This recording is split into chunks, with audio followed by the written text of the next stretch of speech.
And yesterday there was a mention of going to the pub and picking up crews. Well, I just arrived in the district. I was up the valley, and I get this call that our patient's guts and endurance is coming down the track from the flats down to Mount Currie and was dropping fire all the way.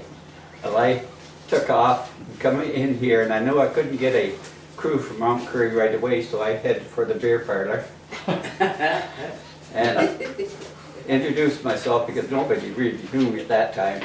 And they said, "Bugger you, we're not going to fight the fire with you." And I said, "Look," I says, "we can do it two ways."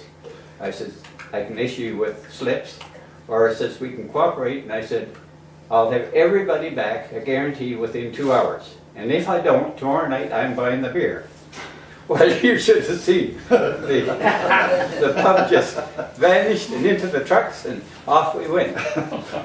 And sure enough, I had the crew back except one person, and that was Larry Hamula. He was working a fire pump, and I'd forgot all about him. So Larry and I went and had a couple of pints. But the thing is, you've got to have the cooperation of the people. Yeah. And in Pemberton here, I did. I just, whatever I asked for, I got. Yeah. And in doing so, I believe my plans were to stay here the rest of my term in the Forest Service.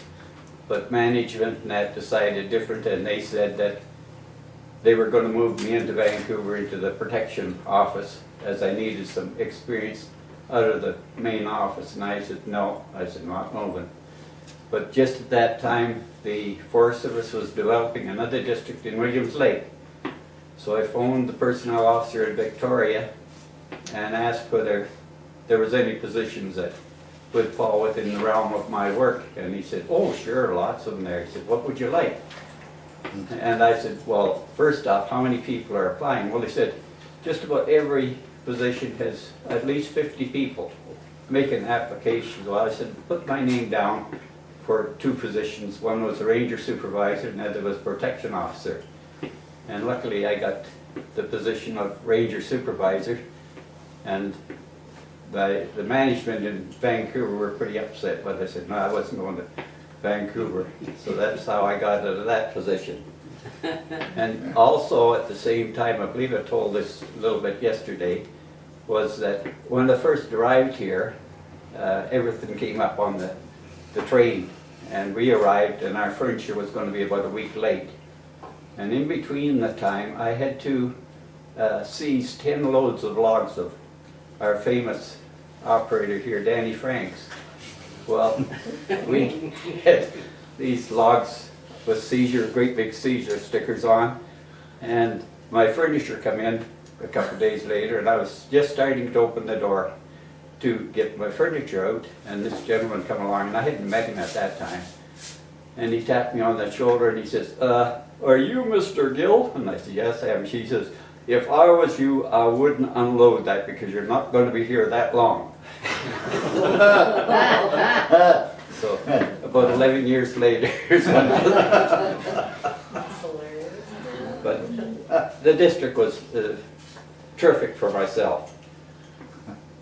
We also had one of the first plantations in the Forest District back in '62, and that's up Miller Creek, and the trees have really responded. They're beautiful up there.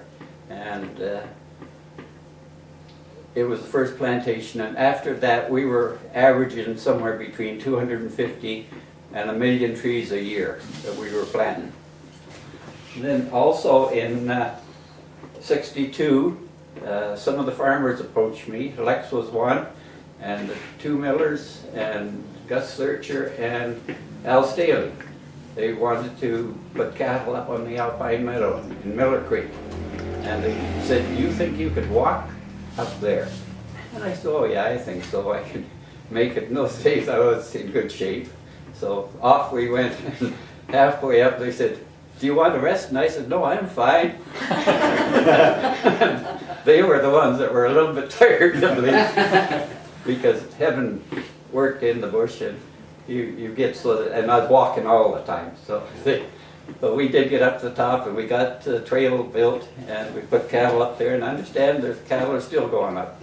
Yeah, the Miller Creek livestock has been disbanded, but Alan McEwen still has a permit to go, and he takes his And it cattle. was the first grazing permit that the Vancouver Forest District ever had. Yeah. Wow. So that was, during my time here, I belonged to numerous clubs. I was a charter member with the Lions Club. I was on the city council. I was president of the Legion when the Legion Hall was built. And as all you know, I played lots of sports and coached sports while I was here. And one last thing was we had heavy thunderstorm, lightning, thunder through the area, and at that time the helicopters now were just starting to come into use in the Forest Service, and I got a phone call from Vancouver saying they were sending a helicopter up to help me with this fire. And I had Johnny Decker and one of my assistant rangers, Dimo Bouchard.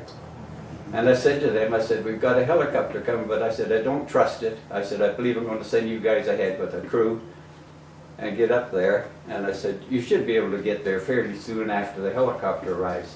And that was the only thing I needed to say, because those two took off, or with the crew, and they were at the fire before the helicopter arrived. They surprised the pilot and a protection officer that came with it.